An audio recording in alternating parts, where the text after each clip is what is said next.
अस्सलामुअलैकुम। Horror stories के एक न्यू एपिसोड के साथ मैं हूं मजहर मलिक।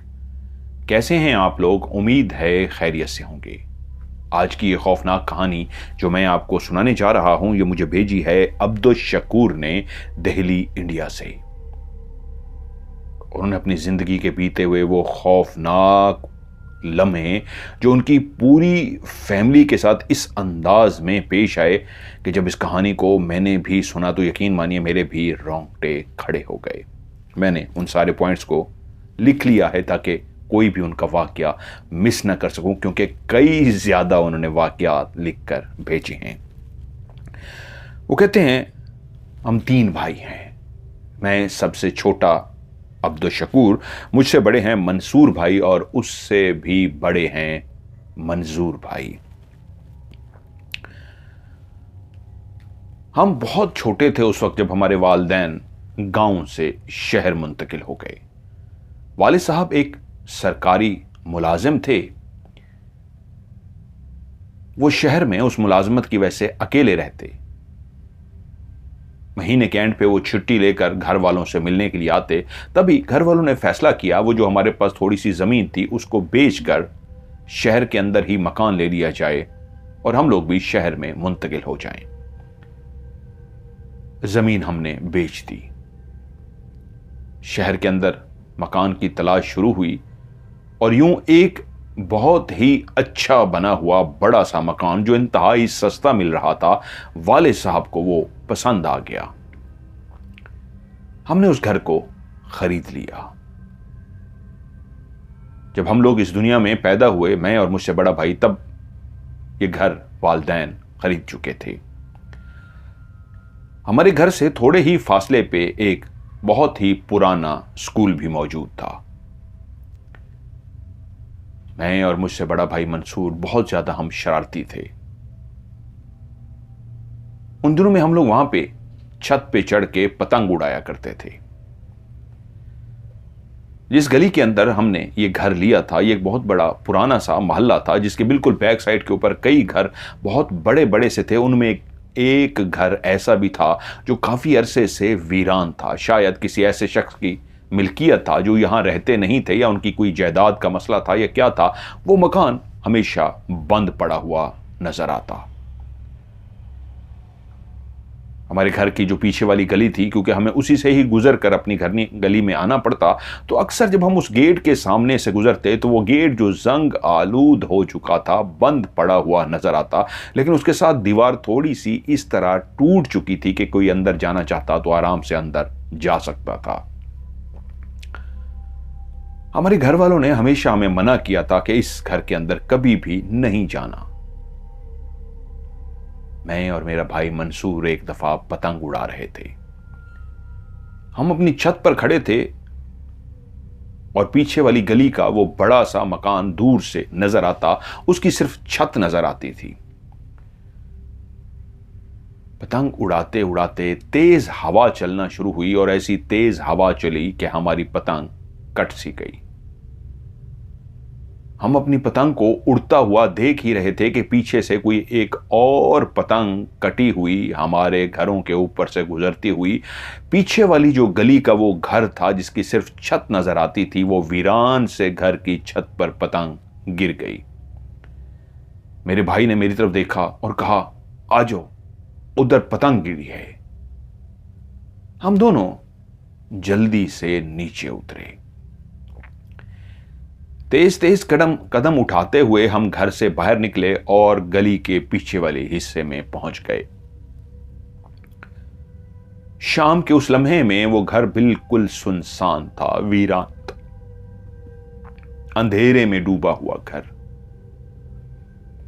हम उस टूटी हुई दीवार से अंदर दाखिल हो गए। मैं और मेरा भाई पहली दफा इस घर के अंदर दाखिल हो रहे थे। जब दीवार के अंदर दाखिल हुए तो अंदाजा हुआ ये काफी बड़ा घर था। इसका बहुत बड़ा ये लॉन था जो अब उजड़ चुका था। झाड़ियां ही झाड़ियां उगी हुई थीं।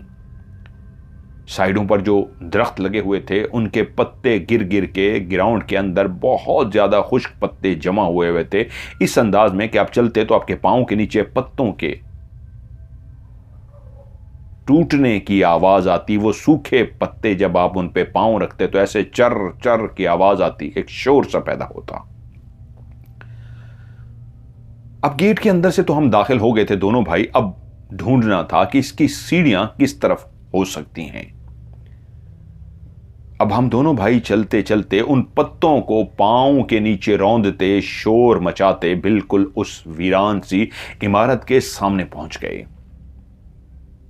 रंग रोगन कब का खत्म हो चुका था। कई बारिशें, मौसम की तब्दीलियों ने उस इमारत को, जिसके अंदर कई सालों से कोई दाखिल ना हो, ना कोई देखभाल की जा रही हो, तो वो एक भूत बंगला ही नजर आता है। उस लम्हे वो इमारत भूत बंगला ही नजर आ रही थी, टूटी फूटी सी। और हम उसके सामने वाले गेट को देख के कि इसके अंदर तो दाखिल नहीं हो सकते, साइड से ढूंढते हैं कहीं पे कोई सीढ़ियां होंगी।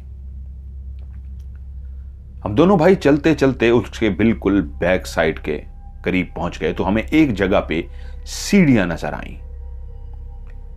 और खुशी से हमारा ठिकाना ना रहा कि सीढ़ियां नजर आ गई हैं। हम सीढ़ियों पे चढ़ के, और किसी बच्चे को पता नहीं चला, वरना हमसे पहले कोई बच्चा ऊपर जाके इस पतंग को उठा लेता। मेरा भाई भागता हुआ सीढ़ियों पे चढ़ने लगा, मैं भी उसके पीछे पीछे चढ़ना शुरू हो गया।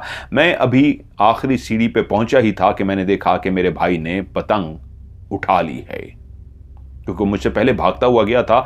अब वो पतंग उठा के जैसे ही मेरे करीब पहुंचा, उसी लम्हे में आखिरी सीढ़ी पे चढ़ चुका था और छत का मंजर मुझे क्लियर नजर आ रहा था। भाई खुशी से पतंग को पकड़े हुए नीचे भागने लगा। जानता था मैं नीचे आ जाऊंगा, लेकिन उसी लम्हे जब मेरा भाई मेरी आंखों के सामने नीचे उतरने लगा तो मेरी निगाह ऊपर छत के उसी हिस्से पे पड़ी जहां अभी भाई ने पतंग उठाई थी। तो मैं क्या देखता हूं, सफेद शलवार कमीज पहने एक औरत अपना सर घुटनों में दिए बिल्कुल कोने में इस अंदाज में बैठी है कि मैं चौंक सा गया कि ये कौन औरत है। उसने बिल्कुल सफेद शलवार कमीज, दुपट्टा भी सफेद, उसके बालों का रंग भी सफेद था। और हैरत की बात यह थी, मैं उसको इस अंदाज में देख रहा था जैसे आर पार मैं देख सकता हूं, यानी उसके वजूद के पार भी मैं दूसरी तरफ मौजूद ईंटों और दीवार को देख सकता हूं। जब भी मैं कहानी सुनाते हुए ये बात करता हूं कि घुटनों में सर देकर बैठी थी, तो मुझे वो मंजर याद आ जाता है मुल्तान के उस घर का, जब मैं रात को राज प्रोग्राम की रिकॉर्डिंग के बाद वापस आया था, अकेला रहता था। और मैं जब ऊपर पहुंचा था कमरे के सामने, तो मैंने यही मंजर देखा था। मुझे याद है मैंने कहानी में भी ये सुनाया है, बहुत सारे लोग सुन चुके हैं, जो नए लोग हैं उन्होंने नहीं सुना होगा। बच्चा इसी तरह बैठा हुआ था जिसकी घुटनों में सर था, और मैंने उसे वहीं पे गायब होते हुए देखा था, क्लियर उस मंजर को देखा था। तो शकूर कहते हैं मैं एक छोटा था, कम उम्र था, लेकिन उस औरत को क्लियर मैंने देख लिया। ये औरत यहां पे क्या बैठी कर रही है और इसका जिस्म इस अंदाज में क्यों है कि इसके आर पार भी मैं देख रहा हूं। ये मैं सोच ही रहा था कि मैंने कहा मैं जाऊं यहां से, ये घर तो वीरान है, यहां पे तो कोई रहता नहीं है। माँ बाप ने मना किया हुआ है इस इमारत के अंदर नहीं जाना, हम आ तो गए हैं। नीचे की तरफ देखा, भाई तो जा चुका है। मैं उस औरत को देखने में ऐसा महव हो गया कि फिर औरत की तरफ ही देखता रहा, यहां तक कि मेरा भाई चला गया। अब मुझे जैसे याद आया मैं यहां से जाऊं, मैंने उठने की कोशिश की तो मेरे जैसे हाथ पांव उसी सीढ़ी से चिपक गए हूं।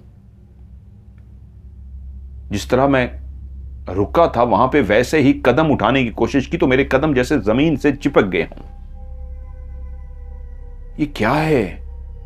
और उसी लम्हे उस औरत ने अपने सर को घुटने से उठाया और मेरी तरफ जैसे ही उसने देखा, मेरी तरफ देखते ही वो औरत मेरी आंखों के सामने गायब हो गई। जैसे ही वो मेरी आंखों के सामने गायब हुई, मुझे चक्कर सा आया और मैं वहीं पे गिर पड़ा। भाई घर पहुंच गया था और जब उसने देखा काफी देर हो गई है, मैं घर नहीं आया, तो घर वालों ने पूछा शकूर कहाँ है, तो उसने बता दिया कि हम लोग पतंग लूटने के लिए ऊपर छत पे गए थे उस घर की। मैं तो आ गया, लगता है वो वहीं रह गया। घर वाले परेशान से हो गए, घर के बड़े फर्द ढूंढने के लिए उस मकान के अंदर दाखिल हो गए। और जब उसने बताया कि वो रही सीढ़ियां, वहां पे था वो, और वो सीढ़ियों के करीब पहुंचे तो उसी जगह पे मैं बेहोश पड़ा हुआ था। वो मुझे उठाकर घर ले आए। मैं होश में आ गया, बहुत ज्यादा खौफजदा था। उन्होंने पूछा क्या हुआ, तो मैंने बताया एक आंटी थी वहाँ पे बैठी थी और इस तरह उसने मुझे देखा और फिर वो गायब हो गई। वो यही समझे बच्चा है, शायद खौफजदा हो गया है, बच्चों को ये चीज़ें नज़र भी आती हैं या बच्चों का वहम भी होता है, तो इस बात को उन्होंने सीरियस ना लिया। इमाम साहब के पास लेके गए, मस्जिद के इमाम साहब थे, उनसे दम करवा दिया, मैं ठीक हो गया। अब हम दोनों भाई स्कूल जाना शुरू हो गए थे। जिस घर का मैं जिक्र कर रहा हूं, जो मेरे वालिदैन ने हमारी पैदाइश से पहले ही खरीद लिया था, ये काफ़ी बड़ा घर था, इस तरह का कि इसके 3 शुरू में कमरे थे और पीछे 2 कमरे बने हुए थे और 2 कमरे ऊपर छत पे भी बने हुए थे। बहुत बड़ा घर था, लेकिन काफ़ी ज़्यादा पुराना घर था। यानी एक ऐसा घर जिसको अब तकरीबन तुड़वा कर नया बनवाना चाहिए था। सस्ता भी शायद इसलिए मिला था कि बहुत ही पुराना घर था। मैं और मेरा भाई मंसूर जिस स्कूल में पढ़ने के लिए जाते थे, उसके जो वॉशरूम कुछ बने हुए थे वो स्कूल की बिल्कुल बैक साइड एक तरह से बन जाती थी, उस तरफ बने हुए थे। उस स्कूल के 2 वॉशरूम थे, एक जो नए बनवाए गए थे, एक पुराने थे। वहां किसने बच्चों को बताया था या बच्चों को कैसे पता चला था, ये तो आज तक मुझे नहीं पता, लेकिन बच्चे अक्सर आपस में बातें करते थे। वो जो पुराने उस साइड के वॉशरूम बने हुए हैं, उसमें कोई चीजें रहती हैं। वहां पे एक दफा मिस गई थी एक, और वो वॉशरूम जब इस्तेमाल कर रही थी तो कुछ स्टूडेंट बाहर खड़े थे कि मिस बाहर आए तो हम बाथरूम को इस्तेमाल कर सकें। और जब देखा स्टूडेंट ने कि मिस बाहर नहीं आ रही, तो एक कुछ और स्टूडेंट भी आ गए। ये उस वक्त की वो बात बताते थे जब नए वॉशरूम नहीं बने थे, पुराने वही वाले वॉशरूम जो स्कूल से बिल्कुल एक बैक साइड बन जाती थी, वीराना, क्योंकि जिस साइड पे ये वॉशरूम थे उसके बिल्कुल बैक साइड के ऊपर लोग कूड़ा क्रिकेट फेंकते थे, एक अंबार लगा होता था कूड़ा क्रिकेट का। तो कहते वही स्टूडेंट और टीचर वॉशरूम के लिए गए, टीचर अंदर चली गई, स्टूडेंट 1-2 बाहर खड़े हो गए कि टीचर फारिग होंगी, हम भी टॉयलेट यूज करेंगे। अब लड़के खड़े खड़े तंग आ गए, 2-3 लड़के और भी पीछे से आ गए, क्या हुआ यार, अभी तक तुम लोग फारिग नहीं हुए? उन्होंने कहा टीचर अंदर है और हम इंतजार में हैं। तो उन्होंने कहा कोई और यूज कर लो। उन्होंने कहा चलो हम और यूज कर लेते हैं। अब वो सारे बच्चे फ्री होके बाहर आके एक दूसरे से पूछ रहे हैं टीचर कहाँ है? कह रहे हैं यार उनका तो अभी तक वो बंद है दरवाजा, वो अंदर है। यूं दरवाजे को नॉक किया गया, नॉक करने पे अंदर से कोई आवाज ना आई, कुंडी अंदर से लगी हुई थी। कुछ स्टूडेंट भागे इस बात को ना समझते हुए और असातिज़ा को जाकर बताया कि ऐसे टीचर अंदर हैं, हम खटका भी रहे हैं, काफ़ी देर हो गई, वो खोल नहीं रही, आवाज़ भी नहीं दे रही। वरना जब टीचर से पूछा जाता है टीचर आप ठीक हैं, क्या हुआ है, तो कोई तो जवाब देता है, कोई जवाब भी नहीं आ रहा। और भी असातिज़ा परेशान होकर वहाँ पहुँच गए और दरवाजे को मुसलसल नॉक करने पे जब अंदर से कोई आवाज़ ना आई तो अब परेशानी लाहक हुई, क्या करें? कोई उनके साथ परेशानी तो नहीं हो चुकी, बेहोश तो नहीं हो चुकी, गिर तो नहीं गई, क्या हुआ है? और जब उस दरवाजे को तोड़ दिया गया, कुंडी को जोर लगा के तोड़ा गया, दरवाजे को खोला गया तो अंदर टीचर मौजूद नहीं थी। तो टीचर कहाँ गई? कुंडी तो लगी हुई थी। लेकिन ये वाकया बहुत पहले का मशहूर था, हम दोनों भाइयों ने सिर्फ सुन रखा था, तो इसलिए हम उन वॉशरूम्स की तरफ नहीं जाते थे। कहते हैं कि उन बच्चों ने हमें बताया था, जो बड़े बच्चे थे, कि उसके बाद से नए वॉशरूम बना दिए गए थे, वो वॉशरूम बंद कर दिए गए थे। इस बात का कंफर्मेशन नहीं थी हमारे पास। तो एक दिन भाई को वॉशरूम जाना था, तो ये वॉशरूम सारे बिजी थे। वो काफी देर रुका रहा। बच्चों को बाजू का सुसु आता है तो इतना तेज आता है कि वो उस वक्त ही उठते हैं जब निकलने वाला होता है। तो मंसूर भाई का भी ऐसी हालत होगी, खड़े खड़े उनका नहीं कोई बाहर आ रहा, तो वो भाग के उस वॉशरूम में चले गए जो बिल्कुल स्कूल की बैक साइड पे था। वो बताते हैं कि वो जब गए हैं तो वॉशरूम उसी तरह वीरान पड़े हुए थे, दरवाजे खुले हुए थे, अब कोई यूज जो नहीं करता था। वो गए, उन्होंने अपना सुसु किया, वापस आ गए। जब वो बाहर उन वॉशरूम से निकलने लगे तो मैंने देखा कि भाई उस तरफ से आ रहा है। मैंने उससे पूछा भाई उधर क्या करने गए थे? उसने बताया कि इधर सारे ये बिजी थे यार, तो मैं तो उधर चला गया हूं। तो मैंने कहा भाई उधर तो कोई मसला है? कहता है यार कोई मसला नहीं है, मैं लोगों ने बातें फैलाई होती हैं, कुछ भी नहीं है। 2 रातें तो हमारे घर में बिल्कुल नॉर्मल गुजरी, लेकिन तीसरी रात मेरा भाई मंसूर रात के 12:30 बजे अपने बिस्तर से उठ गया। वो नींद की सी हालत में बिस्तर से उठा और उसने अपने स्कूल की वर्दी पहनी। वर्दी पहनने के बाद, जूते पहनने के बाद, सॉक्स पहनने के बाद अपना बैग, जो स्कूल बैग था, वो अपने उसने कंधे पे लटकाया और घर के दरवाजे की तरफ गया कि दरवाजा बड़ा सा खोल के बाहर जा सके। जब उसने बड़ा सा दरवाजा खोला तो वालदा की आंख खुल गई कि इस वक्त कौन आया है बाहर या जा रहा है जो दरवाजा खुल रहा है। वालदा ने दूर से देखा कि मंसूर बाहर जा रहा है। वो एकदम से परेशान हुई, तेजी से चलती हुई दरवाजे के पास आई तो मंसूर घर से निकल के काफी दूर जा चुका था। वो उसी अंदाज में उसके पीछे जाती जाती उन्होंने जाके जब मंसूर को पकड़ा तो वो नींद की हालत में स्कूल की वर्दी पहने, स्कूल का बैग लटकाए स्कूल जा रहा था। उन्होंने देखा मंसूर मंसूर, उसको जैसे जगाने की कोशिश की, उसने आंखें तो खोली लेकिन वो एक नींद की सी कैफियत में था। खैर वालदा उसको लेकर आई कि अभी रात का टाइम है, ये कौन सा स्कूल का टाइम है। खैर वालदा ने उसे सुला दिया। ये वाकया उनके लिए भी कोई इतना परेशान कुन नहीं था कि बच्चे हैं, बाज़ औक़ात बच्चों के साथ ऐसा हो जाता है कि नींद में उठ के चल पड़े। लेकिन जब सुबह हुई तो उन्होंने ये वाला मजाक के मूड में वाकया घर वालों को सुनाया कि रात ऐसे ऐसे हुआ। लोगों ने भी उसको सीरियस नहीं लिया, घर वालों ने, कि भाई हो जाता है ऐसे। लेकिन अगली रात वालदा पता नहीं क्यों उनकी दिल की धड़कन इस तरह तेज थी कि उनको नींद नहीं आ रही थी कि फिर से दरवाजा खुलने की आवाज आई। उन्होंने देखा आज वर्दी वगैरह तो नहीं पहनी लेकिन बैग कंधों पे लटकाए मंसूर फिर बाहर जा रहा है। उन्होंने जाके मंसूर को पकड़ लिया, अंदर लेके आई। वो फिर उस नींद की सी कैफियत में था, उसको सुला दिया लेकिन परेशान हो गई कि ये दूसरी रात है, ये क्या हुआ है। उसने सुबह जब घर वालों को बताया मम्मी ने तो सारे परेशान हो गए। उन्होंने कहा चलें अब रात को अगर जागे तो हमें जगा देना। उन्होंने कहा ठीक है। तीसरी रात भाई फिर से अपने बिस्तर से उठ गया और नींद की सी हालत में अपनी वर्दी वगैरह पहनना शुरू हो गया।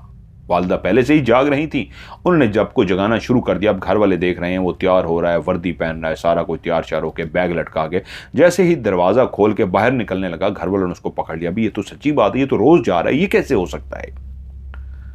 अब लगा के मामला कुछ गड़बड़ है। सुबह इसको मस्जिद के कारी साहब के पास जाके दम करवाना चाहिए। मस्जिद के कारी साहब के पास लेके गए और मंसूर को दम करवाया। लेकिन मंसूर कुछ दिनों तक मुसलसल चुप चुप सा रहा। वालदा ने मुझसे पूछा क्या हुआ था, कोई ऐसी बात, तो मैंने वालदा को बता दिया कि वो उस तरह के जो वॉशरूम थे उसमें गया था। तो मेरी वालदा ने पूछा क्या है उस वॉशरूम में, और मैंने उनको सारा बता दिया कि वो जो वॉशरूम है उनके बारे में ऐसा ऐसा मशहूर है कि वहाँ पे टीचर गायब हुई थी, वहाँ पे कोई नहीं जाता, वहाँ पे कोई चीज़ें रहती हैं, फलां फलां फलां फलां। अब उन्हीं दिनों हमारे एक दूर के ताया जी हम उनको बोलते थे, हमारे घर आए हुए थे, बड़े नेक नमाजी परहेजी हर वक्त तस्बीह करने वाले। मंसूर कारी साहब से दम करवाने के बावजूद भी बिल्कुल चुप चुप सा था, बातचीत उस तरह नहीं कर पा रहा था। तो वालदा वाले से बात कर रही थी, ताया उसी वक्त ऊपर आ गए तो बोले खैर है, किसके मुताल्लिक बात कर रही हो, क्या हुआ है। तो वालदा ने उनको सारा बता दिया। तो वो बोले कहाँ है मंसूर, उसको मेरे पास लेके आओ। मंसूर को उनके सामने लेकर गए। वो कुछ देर मंसूर पे पढ़ते रहे और कहा ये स्कूल कहाँ पे है। बताया बच्चों का स्कूल है और ऐसे ऐसे फलां जगह पे है। तो कहते हैं क्या मैं वहां पे रात गुजार सकता हूं। उन्होंने कहा ये तो स्कूल वालों से पूछना पड़ेगा, लेकिन आप वहां पे क्यों रात गुजारना चाह रहे हैं। उन्होंने कहा मैं देखना चाह रहा हूं, हाँ बच्चा डिस्टर्ब है, ये बात सही है।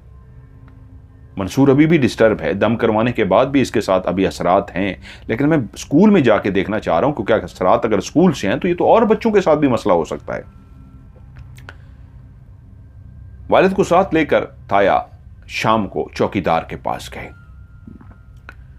चौकीदार से सारा स्कूल के मुतालिक पूछा तो उन्होंने कहा जी मैं ज्यादा तो नहीं जानता, लेकिन ये कि हाँ मैं रात को अंदर नहीं सोता, मैं बाहर ही रहता हूं या चला जाता हूं, मुझे भी लगता है कि मामलात इस तरह के हैं। तो ताया ने बताया मैंने जाना है, मैं इजाज़त लेता हूं आपके स्कूल के प्रिंसिपल से, चीज़ों से सारा देखता हूं, लेकिन मेरी ख्वाहिश है मैं रात यहां बैठ के पढ़ाई कर सकूं, देखूं मामला क्या है। वो डर गया, चौकीदार सा था।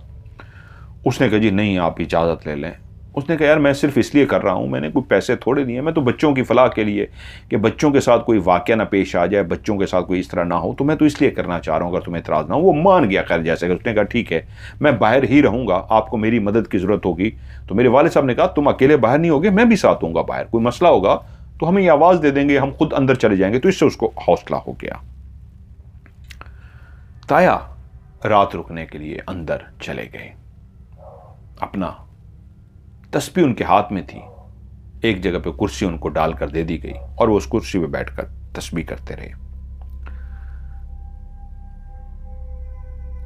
रात का कौन सा टाइम था कि आप वालिद साहब को भी नींद आनी शुरू होगी। कहते हैं तकरीबन 1 या 12:30 का टाइम होगा कि हमें भी नींद आनी शुरू होगी थी। ऐसे बैठे बैठे बोरियत सी थी, चौकीदार और मैं बातें भी नहीं कर रहे थे, वैसे बैठे हुए थे कि अंदर से हमें एक चीख की आवाज आई। जैसे हमें चीख की आवाज आई तो मैं और चौकीदार अंदर भाग पड़े। हम अंदर गए हैं तो देखा कुर्सी गिरी पड़ी है और ताया कुर्सी से काफी दूर जमीन पर बेहोश पड़े हुए हैं। चौकीदार ने उन्होंने उनको मिलकर उठाया और उठाकर उनको घर लेके आए और चौकीदार से कहा कल आपको बताएंगे क्या है क्या नहीं, आपने किसी बात का जिक्र नहीं करना। वो भी एक नेक शख्स था, इसलिए से उसने इजाजत दी थी, यार अगर बच्चों के स्कूल में कोई अल्लाह वाला पढ़ाई करके ठीक कर सकता है तो इससे अच्छी बात क्या हो सकती है।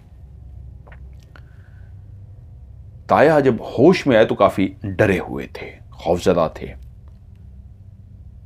वालिद साहब ने उनसे पूछा क्या हुआ था आपके साथ। तो उन्होंने बताया मैं उस कुर्सी पे बैठ के अपनी तस्बीह कर रहा था कि एक मखसूस टाइम हो और अगर यहां पे कोई चीजें हैं तो मैं उनको बुला सकूं, उनसे बात कर सकूं। मैंने देखा कि वहां पे बैठे बैठे मुझे नींद आ गई है। मुझे नींद आती नहीं है इतनी जल्दी, पता नहीं क्या हुआ है कि मुझे उस कुर्सी के ऊपर ऊंघ सी आ गई है, नींद सी आ गई है। और मैंने नींद में देखा है, मुझे लगता है जैसे एक घर हो और आपका, वाले साहब से कहा कि जैसे आपका मिलता जुलता घर है वैसा कोई घर हो। वहां पे मैं चारपाई पे लेटा हुआ हूं और एक औरत जिसकी शक्ल इंतहाई खौफनाक सी है, भयानक सी उसकी शक्ल है और उसने अपने चेहरे को छुपाया हुआ है। उसकी सिर्फ आंखें नजर आ रही है और आंखें भी इतनी खौफनाक भयानक नजर आ रही हैं जिससे लगता है उसका चेहरा बहुत खौफनाक है, क्योंकि उसके जो हाथ नजर आ रहे हैं तो इंसानी हाथ, लेकिन ऐसे बड़े बड़े नाखून वाले, झुर्रियों से भरे हुए खौफनाक हाथ, जिससे अंदाजा होता है बहुत खौफनाक है। वो अपने मुंह को पल्लू से छुपाए हुए सिर्फ आंखें नजर आ रही हैं। वो चलती हुई मेरी कुर्सी के पास आ गई हैं, मेरी चारपाई के पास आ गई हैं। मैं चारपाई पर लेटा हुआ हूं। कुछ देर बैठी रही हैं, मुझसे कुछ बोली नहीं है। मेरी आंखें खुल गई हैं, मैं नींद में सो रहा हूं चारपाई पे और फिर उसके आकर बैठने से मैं उसको देख रहा हूं कि मेरी आंख खुल गई, वो बैठी हुई है और मेरे से बैठे रहने के बाद अपनी जगह से उठ के खड़ी हुई है, चलती हुई गई है। कई बच्चे हैं जो सोए हुए हैं, उसने जाके उनकी टांगों से उनको पकड़ा है और 4-5 बच्चों की टांगों से पकड़ के उनको घसीट कर लेकर जा रही है। बच्चे चीखो पुकार कर रहे हैं और मैं कुर्सी पे बैठे हुए एकदम झटके से जाग गया हूं कि ये मैं सो क्यों गया था, मुझे नींद क्यों आ गई थी और ये ख्वाब कैसा अजीब सा मनहूस सा मैंने ख्वाब देखा। एक ऐसी औरत को जिसने मुंह छुपा रखा था, जो शक्ल से कोई भयानक ही थी और मेरी चारपाई थी, मैं तो कुर्सी पे था, तो मैंने ऐसा ख्वाब क्यों देखा। लेकिन उस घर को जो मैंने ख्वाब में देखा था, मेरे वाले साहब से बोले वो आपके घर के जैसा था। अभी मैं उस ख्वाब को याद करके परेशान सा ही हो रहा था कि मैंने देखा चौकीदार, जो स्कूल का चौकीदार है, उसने एक छोटे से बच्चे को उठाया हुआ है, वो दरवाजे से अंदर दाखिल हुआ है। मैं परेशान हो गया हूं कि क्या हो गया है, बाहर कोई मजबूरी इमरजेंसी हो गई है कि चौकीदार ने एक बच्चे को उठाया हुआ है और वो सीधा चलता हुआ मेरे पास नहीं आया, बल्कि वो सीधा चलता हुआ आया है, मुझे क्रॉस करके जब आगे जाने लगा है तब मैंने उसे एकदम से आवाज दी, मियां बात तो सुनो। उसने मेरी बात नहीं सुनी। मुझे ऐसा लगा जैसे उस पर कुछ सख्ता तारी है, जैसे वो किसी सहर, किसी जादू के काबू में है और रोबोट की तरह चलता हुआ आगे जा रहा है। मैं एकदम से उठा, उसके पीछे जैसे ही जाने लगा तो मैंने देखा मेरे पीछे काले स्याह साए जो इतने ज्यादा थे, जिनकी आंखें क्लियर चमकती हुई नजर आ रही थी, वो मेरे पीछे आ रहे थे। मैंने अपनी जिंदगी में इतने ज्यादा काले स्याह साए नहीं देखे। मैंने जैसे ही देखे मैं एकदम से डर गया। मैं तो उनको देख के ही इतना खौफजदा हो गया था कि अब ख्वाब नहीं, मैं खुली आंखों से उनको देख रहा था कि एकदम से एक साए ने मुझे जोर से धक्का दिया, और इतनी जोर से धक्का दिया कि मैं उड़ता हुआ दूर जा गिरा और उसके बाद बेहोश हो गया। आखिरी लफ्ज जो मेरे कानों ने उड़ते हुए सुने थे वो ये थे, इसको तो हटाओ रास्ते से, अभी घर भी जाना है। ये जुमला था जो मैंने आखिरी सुना, और उसके बाद मैं गिरा और बेहोश हो गया। वो डर गए थे बहुत ज्यादा। खैर, उनको कवर किया गया, 1-2 दिन रहे और उसके बाद वो चले गए। लेकिन मामलात उस घर में इस अंदाज में फिर शुरू हुए जैसे अब रुकने का नाम ही नहीं लेंगे। मेरे भाई मंसूर ने रात को सोए हुए पहली दफा अपनी चारपाई पे लेटा हुआ था कि उसकी आंख खुल गई। उस वक्त उसने घर वालों को नहीं बताया, लेकिन उसने देखा कि पहले एक जाली वाली अलमारी होती थी जिसमें दूध चीजें इस तरह की रखते थे फ्रिज जाने से पहले। उसने देखा कि वो जाली वाली जो दरवाजा, वो एक लकड़ी की बनी हुई एक है जाली वाली अलमारी सी है, जिसमें खाने पीने का सामान, दूध, इस तरह की चीजें रखती थी, बिल्ली वगैरह से, जानवरों से बचाने के लिए कि हवा भी लगते रहे। चारों तरफ उसकी जाली होती थी, लकड़ी की बनी होती थी। उसने देखा कि उसकी जाली खुद ब खुद खुल गई है। वो हैरत ज़दा हुआ कि ये इंसान के हाथ लगाए बगैर किस तरह खुद ब खुद खुल सकती है। उसने कहा मे भी शायद दरवाज़ा शायद थोड़ा खुला रह गया था और हवा चली है, या क्या हुआ, हल्की हल्की हवा चल रही थी। ये जो हवा चली है शायद हवा से ये खुल गया है। मैं उठूं और इसको बंद कर दूं, कोई बिल्ली वगैरह ना इसके करीब चली जाए। उसमें खाने पीने का सामान जो बच जाता था और दूध भी वहीं पर रखा जाता था। दूध को इस तरह के उसको हवा लगती रहे, बंद ना हो, खराब ना हो। वो कहता है मैं अभी उठने का सोच ही रहा था कि मुझे बिल्कुल उस लकड़ी की बनी हुई अलमारी के बिल्कुल पीछे से एक काला स्याह सा साया निकल के खड़ा होता हुआ नजर आया, जिसको मैंने क्लियर देखा, और उसने उस लकड़ी के दरवाजे को बंद किया और बंद करने के बाद वापस उसी लकड़ी के पीछे जाकर छुप गया। मैं डर गया। मंसूर कहता है मैं डर गया कि ये कैसा काला स्याह अजीब सा साया था। उसके पांव नहीं थे, नीचे से उसका वजूद चूंच की तरह था, जैसे कच्ची पेंसिल की बाल पॉइंट की चूंच होती है, नीचे उसका वजूद चूंच की तरह था, और तकरीबन घुटनों से लेकर नीचे पांव तक चूंच बनी हुई थी। घुटने भी उसकी क्लियर थे और बाकी पूरा वजूद एक इंसान की तरह था, लेकिन काला स्याह। उसका जो सर था वो काला स्याह, उसमें सिर्फ सफेद आंखें नजर आ रही थी, नाक होंठ कहीं नजर नहीं आ रहे थे, कान महसूस हो रहे थे। आंखें जब वो बंद करता था क्लियर सफेद सी उसकी आंखें नजर आती थी। वो रात उसने देखा, डर गया, लेकिन किसी को बताया नहीं। कुछ दिनों के बाद हमारे घर के अंदर रखा हुआ रेडियो, जो हमारे दादा सुनते थे, उनका रेडियो था, रात के 12 साढ़े 12 बजे के करीब वो रेडियो खुद ब खुद ऑन हो गया। घर वालों ने उसको यही समझा कि मे बी सेल कमजोर हो गए होंगे, उनमें सेल डलते थे बड़े बड़े, तो सेल आ गए होंगे या क्या होगा, तो उसको रेडियो को बंद कर दिया गया। क्योंकि जब वो रेडियो बजा तो मेरे वालिद साहब की आंख खुल गई कि यार ये रेडियो इस वक्त क्यों बज गया है, कहां से शोर आ रहा है। उन्होंने उठे हैं, देखे, अच्छा ये रेडियो चल गया, ये समझे कि सेल वीक हो जाते हैं, क्या हो जाते हैं, कोई एक टेक्निकल चीज है। उन्होंने उसको बंद किया, सो गए। लेकिन अगली रात सेम उसी टाइम पे रेडियो फिर से खुद ब खुद ऑन हो गया। अब वालिद साहब ने देखा कि मेरी आंख खुली है और रेडियो खुद ब खुद उसी टाइम पे, ये कल भी हुआ था, मैंने इसको वहम समझा था। उन्होंने उसको फिर भी अच्छी तरीके बंद किया, थपकी थुपकी मारी साइडों से, भाई क्या है, क्यों चल रहा है तू। खैर उसको उन्होंने बंद कर दिया।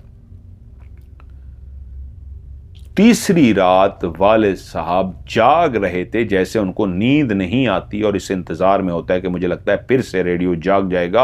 और जैसे ही मखसूस टाइम हुआ तो रेडियो खुद ब खुद जाग गया से मुराद ऑन हो गया। उन्होंने वालदा को भी जगाया, एक तो और घर के जो बड़े लोग थे उनको जगाया कि ये देखो रेडियो खुद ब खुद ऑन हो गया है। मुझे समझ नहीं आ रही, ये पिछली 2 रातों से हो रहा था, आज मैं इंतज़ार में था क्या कोई इसको ऑन करता है, कोई शरारत करता है, ये क्या होता है। मैं इसलिए जाग रहा था, सोया नहीं था, लेकिन आज मेरी आंखों के सामने मेरा रुख इसी रेडियो की तरफ था। मैं अपने बिल्कुल मुँह के सामने इसको दूर रख के सोया था, देखता हूँ कौन शरारत करता है। और जैसे ही वो मखसूस टाइम हुआ ये खुद ब खुद ऑन हो गया। समझ नहीं आई ये क्या हुआ है। खैर उस रेडियो के सेल ही निकाल दिए गए, लेकिन मामलात शुरू हो चुके थे। वालदा सारे सो चुके थे, जो सामान वगैरह ख़वातीन समेटती हैं, वालदा सामान वगैरह समेट के सोने की तैयारी कर रही थी कि उनको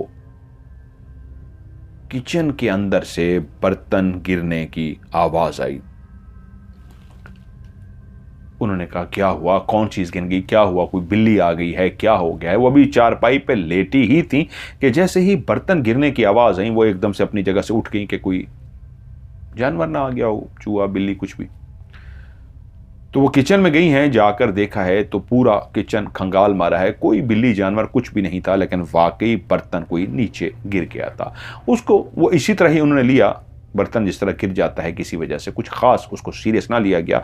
बर्तन को अपनी जगह पे उन्होंने वापस रखा। जैसे ही वो आकर लेटने लगी हैं, अभी सही तरीके से लेटी भी नहीं थी कि फिर से बर्तन गिरने की आवाज़ आई है और वो जल्दी से किचन के अंदर दोबारा गई हैं।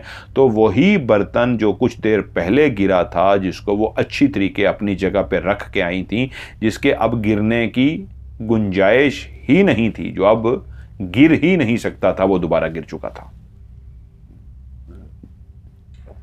वालदा को लगा कि नहीं ये दूसरी दफ़ा नहीं हो सकता। चलो पहली दफ़ा तो गलती हो सकती है, खुद ब खुद ये हो गया वो हो गया, दूसरी दफ़ा मेरा दिल नहीं मान सकता कि यही बर्तन जिस तरह मैंने संभाल के रखा था वो गिर गया।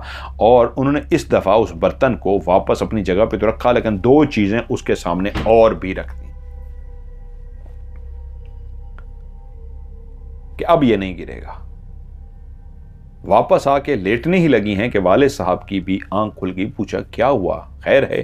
तो धड़म की आवाज़ आई, बर्तन नीचे गिरा। तो वो बोली आवाज़ आई है। कहते हैं हाँ।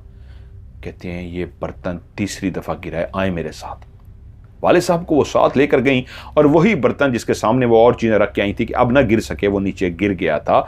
वाले साहब ने पूरे किचन को छान मारा, कोई भी ऐसी चीज़ वहाँ पे मौजूद नहीं थी, चाहे वो बिल्ली हो, कुत्ता हो। अब चूहा एक ही चीज़ को बार बार क्यों गिराएगा, अगर चूहा है भी सही। तो अगर ये चूहा गिरा रहा था तो अब वालदा ने जिस तरह के सामान भारी भरकम उसके सामने रख दिया था, तो चूहा वो सामान नहीं गिरा सकता था। वाले साहब ने भी पहला जुमला यही कहा कि कोई चूहा होगा, उसने गिराया होगा। वालदा ने कहा पहली दफ़ा गिरा सकता है, दूसरी दफ़ा गिरा सकता है, तीसरी दफ़ा ये देख रहे हैं जो सामान आगे रखा है, इसके पीछे रखा था मैंने इसे, क्या चूहा इन चीज़ों को हिला सकता है? वाले साहब ने गौर से देखा, कहा नहीं, चूहा इतनी भारी चीज़ को तो सामने से नहीं हटा सकता। अगर तुम ये कह रही हो ये उसके पीछे रखे थे बर्तन, तो फिर ये कैसे गिर गया? कह रही है अब आपको अंदाज़ा हुआ, मुझे तो कुछ गड़बड़ लग रही है। खैर वालिद ने कहा परेशान ना हो, हम इसको देखते हैं ये क्या है। वाले साहब और हमारी दादी शाम के टाइम बाहर बैठे थे। ये तकरीबन खाने की आवाज़ आने वाली थी, वो खाने का ही इंतज़ार कर रहे थे। वालदा खाना किचन में बना रही थी कि उनको आवाज़ आए कि आ जाएं, खाना रेडी हो गया है। छुट्टी का दिन था और जैसे ही दादी को कुछ महसूस हुआ तो उन्होंने उनकी आंखें वाले साहब के पीछे इस तरह देखना शुरू हो गई कि वाले साहब को लगा कि क्या हुआ है। उन्होंने वालदा को मुखातिब किया, माँ जी खैर है, क्या हुआ है? तो वालदा यानी हमारी दादी मुसलसल पीछे देखी जा रही हैं। वो एकदम से परेशान हुए, पीछे मुड़ के देखा तो उसी लम्हे एक काला स्याह साया जो वालिद के पीछे खड़ा था, वाले साहब ने उसको देखा और वो चौंक से गए। और उसी लम्हे वो साया जब वाले साहब ने उसको देख लिया तो रुका रहा कि मुझे देख लो, और जैसे ही वाले साहब ने उसको देखा तो वो वहां से चलता हुआ गायब हो गया। वो अपनी जगह से खड़े हो गए और कहा, मां आपने देखा? उन्होंने कहा हां। कि ये क्या था?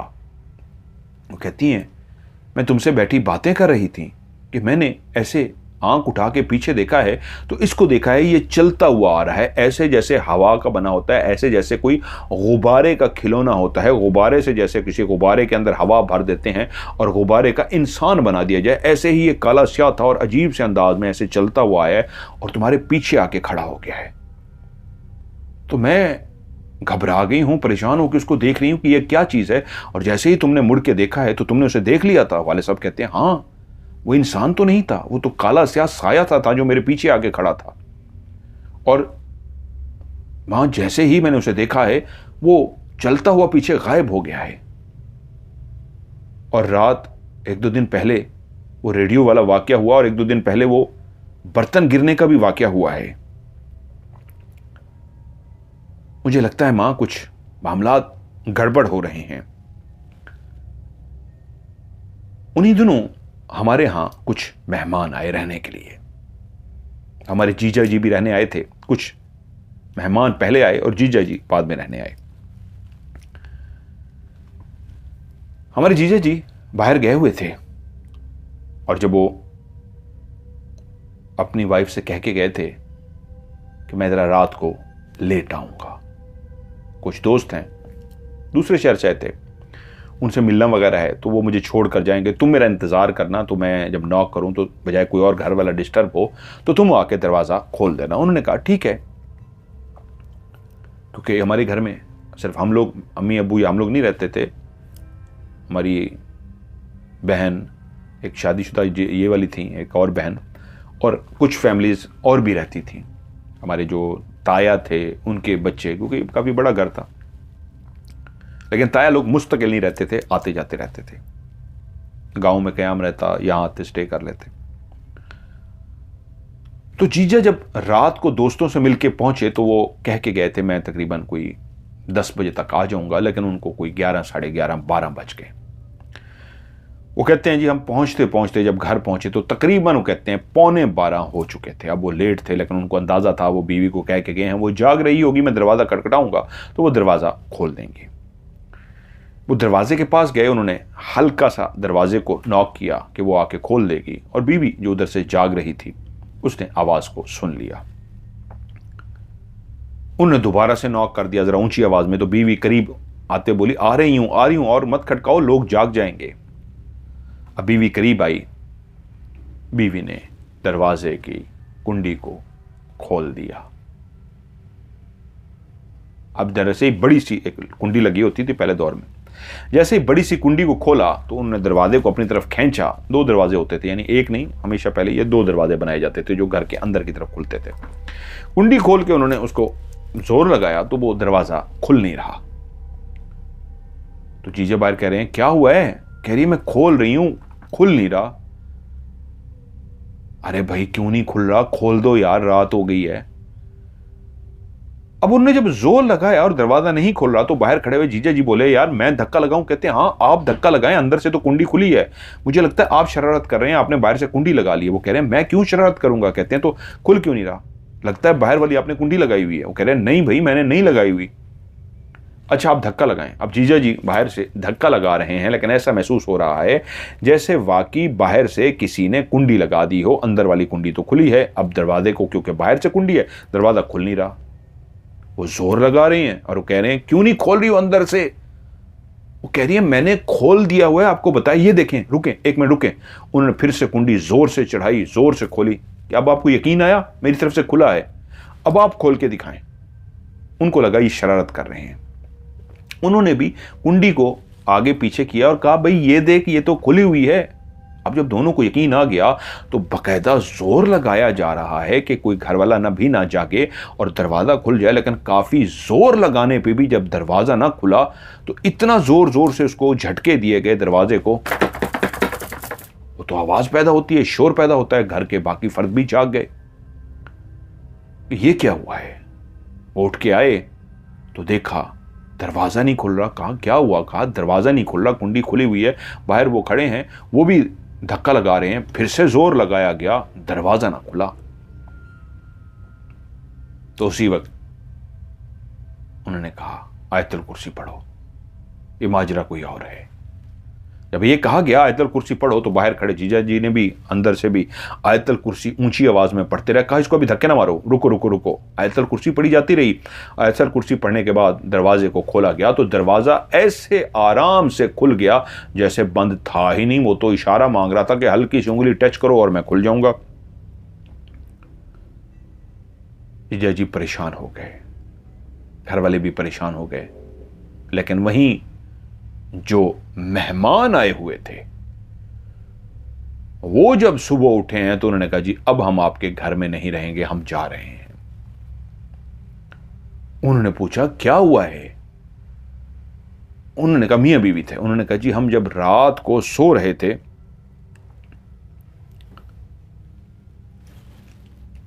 तो पता नहीं क्यों ऐसा महसूस हुआ कि जैसे कोई हमारे बिस्तर के पास इस तरह मौजूद हो, जैसे वो हमें जगाने की कोशिश कर रहा हो। बीवी कहती हैं मेरी नींद कच्ची सी है, मुझे हल्का सा भी कोई हिलाए मैं जाग जाती हूँ। मेरी चारपाई को हिलाया गया, मैं जाग गई कि पता नहीं मेरे शौहर ने चारपाई हिलाई होगी, कुछ कहना चाह रहे हैं, कोई चीज़ की ज़रूरत होगी, पानी या कुछ भी। तो मैंने देखा ये सो रहे हैं, मेरी चारपाई हिली तो मैंने कहा मैं तो जाग गई हूँ, ये सो रहे हैं, तो मेरी चारपाई को किसने हिलाया है? अभी मैं ये सोच ही रही थी कि मैंने देखा एकदम से ये भी ऐसे उठ के हैं झटका मार के। मैंने उनसे पूछा क्या हुआ है? तो बोले तुमने तो मेरी चारपाई को हिलाया है। हाँ बोलो क्या हुआ है? मैंने कहा मैंने आपकी चारपाई को नहीं हिलाया, बल्कि मैं भी इसलिए जागी हुई हूं, मेरी भी चारपाई को किसने हिलाया है तो मैं जाग गई हूं, शायद आपने हिलाया है। अभी मेरी आंखों के सामने आप झटका मार के उठे हैं, आपकी चारपाई को किसने नहीं हिलाया। तो उसी वक्त ऊपर छत से किसी के क्लेयर चलने की आवाज आई। हम दोनों यही समझे कि शायद कोई और भी घर का फर्द है जो जाग रहा है, ऊपर इसलिए चलने की आवाज आ रही है। हां लगता है शायद कोई ऊपर भी जाग रहा है, तो घबराने वाली बात नहीं थी। अगर घर का कोई फर्द भी ऊपर जाग रहा था तो हमें फिर जरा डर कम लगा। लेकिन उसी लम्हे हमें एक कहका सुनाई दिया, लेकिन कहका ऐसा जैसे कहके लगाने वाले ने मुंह पे हाथ रखा हो, हंस भी रहा हो और अपने कहके को रोक रहा हो। तो मेरे शौहर बोले खैर है, ये कौन शरारत कर रहा है भाई? कौन हंस रहा है? कौन है हमारे पास? अभी उन्होंने दूसरी दफा ये जुमला कहा था कि कौन है हमारे पास, तो एकदम से ऐसे लगा कि जैसे शां करके उनके करीब से कोई चीज गुजरी हो। उसकी जिसामत एक इंसान की तरह थी, लेकिन उसके जाने का अंदाज ऐसा था, इतना तेज कि काली स्याह सी कोई चीज थी और शां करके गुजर के गई है।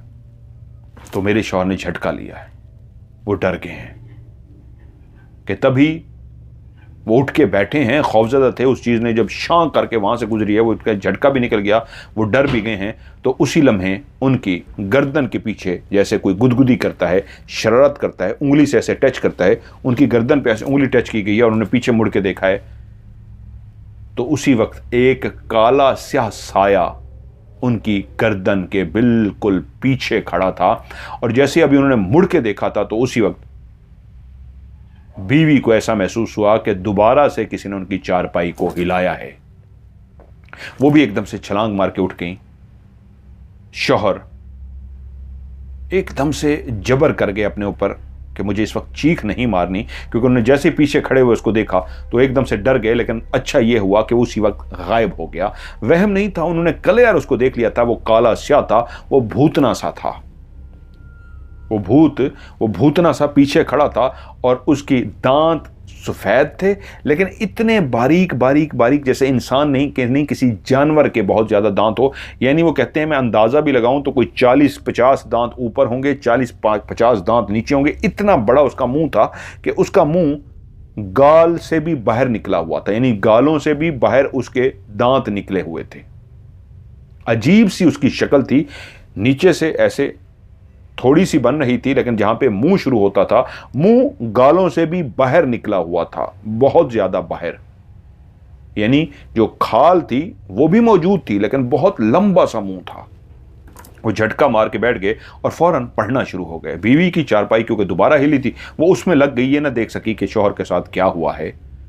जब वो कुछ बेहतर हुए तो बीवी से पूछा क्या हुआ है, तो उसने कहा मेरी चारपाई को फिर किसी ने हिलाया है। वो बोले अल्लाह का कलाम पढ़ो। वो दोनों बैठ के अल्लाह का कलाम पढ़ते रहे, फिर सो न सके। सुबह हुई, उन्होंने घर वालों से कहा कि आपके घर में कोई मसला है, हम आपको यही कहेंगे इस घर को छोड़ दें, ये घर ठीक नहीं है। और उन्हें वो सारे वाकयात बड़ों को बता दिया, हमें तो नहीं बताए। शकूर कहते हम छोटे थे, लेकिन वो रुके नहीं, हमारे घर से चले गए।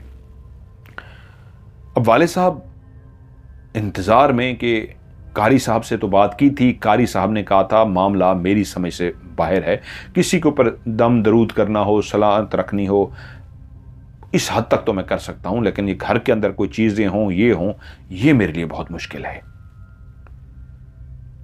उसी वक्त अब अम्मी अब्बू और घर के कुछ और लोग भी, दादी भी काफी परेशान हो गए थे। अब हुआ ये कि मेरे बड़े भाई मंसूर को एक दिन बुखार हो गया। शकूर कहते हैं कि मैं नीचे बैठा टीवी देख रहा था। घर वाले आहिस्ता आहिस्ता सो रहे थे, थके हुए थे, शादी से आए हुए थे।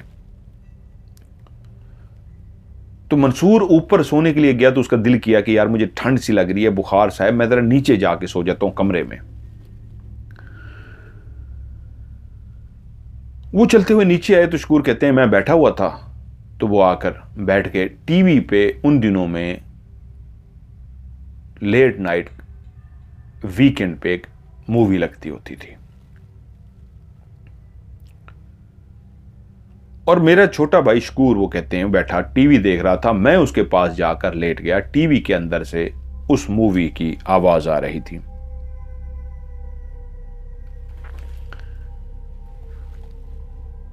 मैंने कहा यार मुझे तो नींद आ रही है, मुझे मूवी, मंसूर कहती है क्या देखनी, ये देख रहा है। तो मैंने चादर अपने ऊपर ले ली, लेकिन उसी लम्हे मुझे महसूस हुआ कि जो मूवी में से, टीवी में से आवाज आ रही है, एक अजीब सी आवाज दोबारा से टीवी के अंदर से आना शुरू हो गई।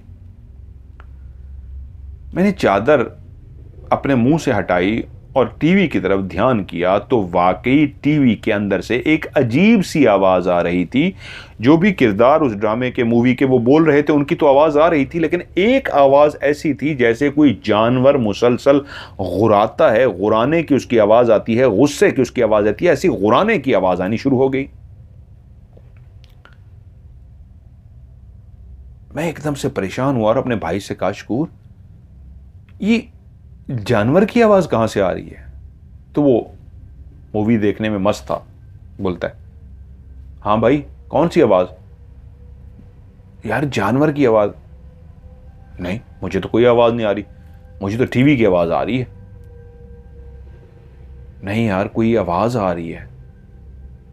अच्छा भाई मुझे तो नहीं आ रही। उसने फिर टीवी देखना शुरू कर दिया। थोड़ी देर के बाद उसने टीवी बंद किया और कहता है मैं तो जा रहा हूं ऊपर सोने के लिए। अब मुझे लगा कि यार मैं अकेला यहां पे सो जाऊं या ऊपर जाऊं, क्योंकि टीवी के अंदर से जो आवाज थी ना उसने मुझे उलझा दिया था। कि मैंने देखा वाले साहब नीचे आ गए। मुझे कहते हैं हाँ कैसी तबीयत है? मैंने कहा नहीं अभी बुखार है। कहते हैं नहीं ठीक हो जाएगा, तुमने टैबलेट खा लिया, बस सो जाओ। और वो साथ वाली चारपाई पर सो गए। मैं एक रिलैक्स हो गया कि चलो वाले साहब आगे हैं, अब मुझे डरने की जरूरत नहीं है, मैं सुकून से सो जाऊंगा। मैं थोड़ी देर के बाद नींद के करीब था, अभी नींद आई नहीं थी, ऐसे लग रहा था, झोंके आ रहे थे कि सो जाऊंगा। वाले साहब आते ही सो गए थे कि मुझे लगा किसी ने कुछ खटकाया है।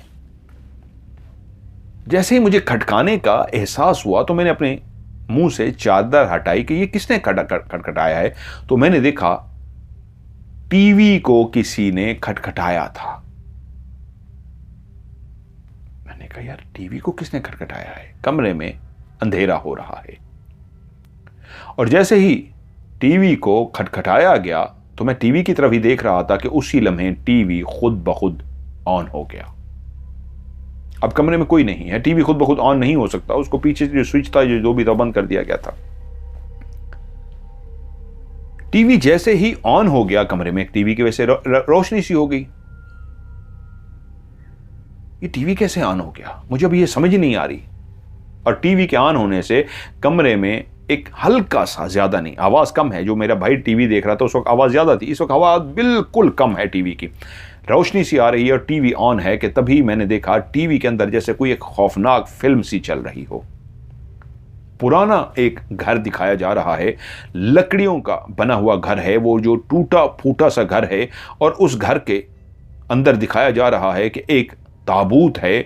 उस ताबूत के ढक्कन को दिखाया गया है, वो बंद है और वो ताबूत का ढक्कन खुद ब खुद खुल जाता है। जैसे ही ताबूत का ढक्कन खुद ब खुद खुलता है तो उसके अंदर से एक औरत, जिसने अपने चेहरे को छुपा रखा है, जो लेटी हुई है, वो उठकर बैठ जाती है। और जैसे ही उठकर बैठती है उसकी आंखें खूंखार सी हैं, ऐसे लगता है जैसे उसकी आंखें इंतहाई लाल, सुर्ख और गुस्से से भरी हुई हों। उसके बाल उजड़े हुए से हैं, उसके माथा थोड़ा सा नजर आ रहा है जो झुर्रियों से भरा हुआ है। बहुत खौफनाक सी औरत है। वो उस ताबूत से उठ जाती है। मैंने देखा कि उसने ताबूत के उठ के बैठी है और उसके बाद उठकर खड़ी हो गई है। जब वो खड़ी हुई है, चादर उसने उसी तरह लपेटी हुई है, लेकिन उसके पांव इंतहाई खौफनाक हैं। उसने अपना एक पांव ताबूत से बाहर रखा, फिर उसने अपना दूसरा पांव ताबूत के बाहर रखा और वो चलती हुई उस घर से बाहर आने लगी।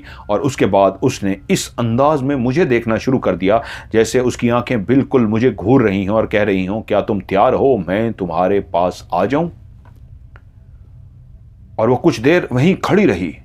म्यूजिक चल रहा है, वो खड़ी मुझे देख रही है और मैं हैरान हो रहा हूं। तभी उसने वहीं पे खड़े खड़े अपने एक कदम को उठाया है और एक कदम ऐसे दरवाजे के जैसे कोई बाहर रखता है। उसने जैसे ही कदम बाहर निकाला है तो मेरी आंखों ने देखा है वो कदम टीवी के बाहर निकल के आ रहा है।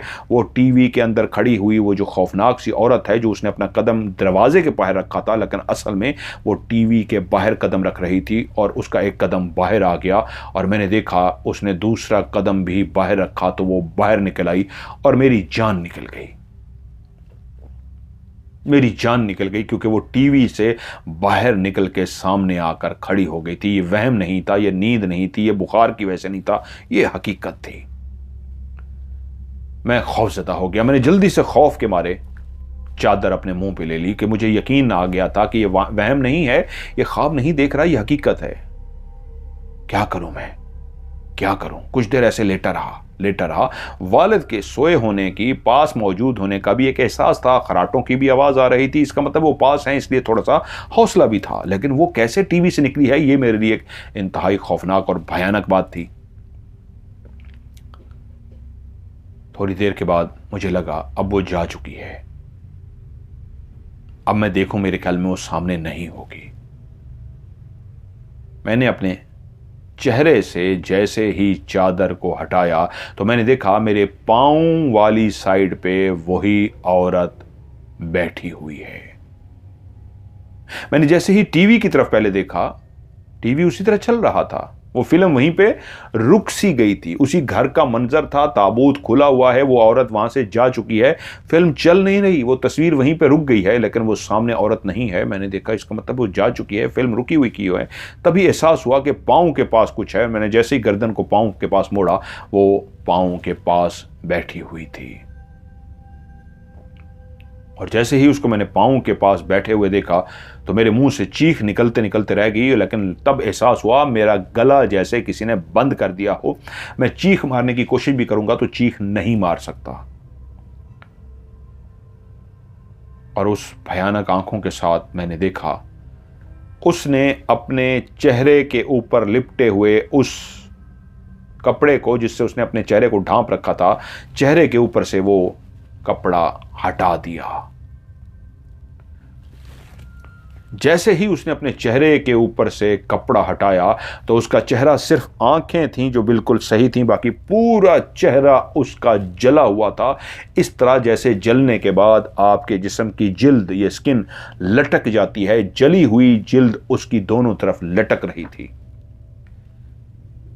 उसके होंठ कटे हुए नीचे लटक रहे थे जो जल चुके थे, काले स्याह थे, और पूरा जबड़ा उसका अंदर का पूरा जबड़ा क्लियर नजर आ रहा था, क्योंकि होंठों वाली साइड से होंठ जल के नीचे लटक रहे थे और ऊपर वाले होंठ भी, नीचे वाले होंठ भी नीचे लटके हुए थे। पूरा दांत, जबड़े, ये सारा कुछ नजर आ रहा था, क्योंकि साइडों की जो गाल पे भी जिल्द होती है ये भी लटक रही थी, इसलिए अंदर साइडों से भी ये और सामने से भी सारा जबड़ा नजर आ रहा था। और तभी उसकी वो आंखें जो इंतहाई खौफनाक और भयानक सी थीं, एकदम से नीचे गिर गईं, जैसे वो भी लटकने को तैयार हों, जैसे वो पहले किसी ने आर्जी तौर पे आंखों वाली जगह पे चिपका दी हों। और उसी लम्हे जैसे ही उसने नकाब को हटाया, उसका लटका हुआ चेहरा नजर आया, तो आंखें भी छलांग मार के नीचे लटकना शुरू हो गईं। और ये आखिरी मंजर मैंने जैसे ही देखा, मैं खौफ के मारे बेहोश हो गया। सुबह जब मुझे जगाया गया तो मैं काफ़ी देर तक जागा नहीं। वालिदा परेशान हो गई, वालिद को बुलाया गया, काफ़ी देर लगी मुझे होश में आने में, लेकिन मैं होश में आ चुका था।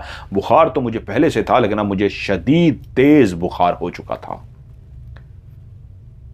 वो यही समझे बुखार था इसको रात को, अब तेज़ हो गया है। वो मेरे बुखार की वजह से परेशान हो गए। मेरे चेहरे पे जो शदीद खौफ था वो उसको बीमारी समझ रहे थे, लेकिन वो बीमारी का खौफ नहीं था, वो उस भयानक वाक़ये का खौफ था जो मैंने देखा था। पट्टियां करने में, वालिदैन केयर करने में लग गए, सारा करते रहे, लेकिन जब मैं इस काबिल हुआ कि थोड़ा सा बता सकूं तो मेरी आवाज़ ही ना निकले। मेरी वालिदा को लगा जैसे बुखार से हट के भी कोई और मामला है। वो मुझे प्यार से बुलाते बोली, मंसूर बेटा क्या हुआ है? तो मेरी मुश्किलों से आवाज़ निकली। ये तकरीबन 3 दिन के बाद, 3 दिन तक मैं बुखार में तपता रहा, मेरी पट्टियां करते रहे, मेरी खौफ से बुरी हालत रही। और उसके बाद जब मैंने उनको वो सारी बात बताई तो वो परेशान तो हो गए, लेकिन वो डामाडोल भी हो गए कि शायद बुखार की हालत में उसको ऐसा नजर आया है। बुखार में इंसान जब सोचता है तेज बुखार होता है, क्योंकि इसको बुखार भी था, तो ये कैसे पॉसिबल है टीवी के अंदर से कोई निकल के आए और एक औरत हो, ये हो वो हो।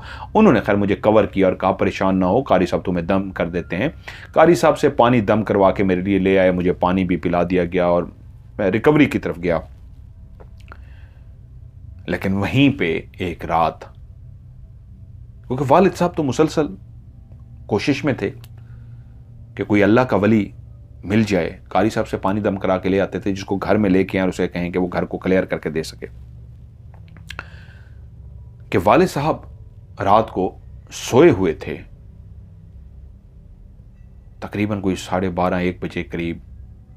उनके सर के नीचे जो तकिया था, किसी ने आहिस्ता आहिस्ता वो सर के नीचे से तकिया हटाने की कोशिश की।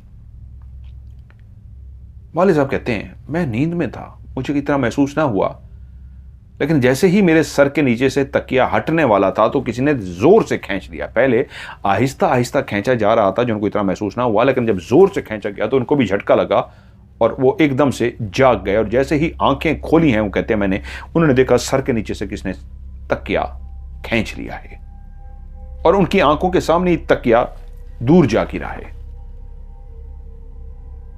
हैरान हो गए कि ये तकिया किसने खींचा और मेरा तकिया इस तरह किस तरह जा सकता है। इधर उधर देखा, सारे सो रहे हैं, कोई ऐसा नहीं है, किसने शरारत भी नहीं की, वो अपनी जगह से उठे हैं, तकिए को उठाया है और परेशान है कि किसने मेरा तकिया खींचा होगा, ये क्या हुआ है।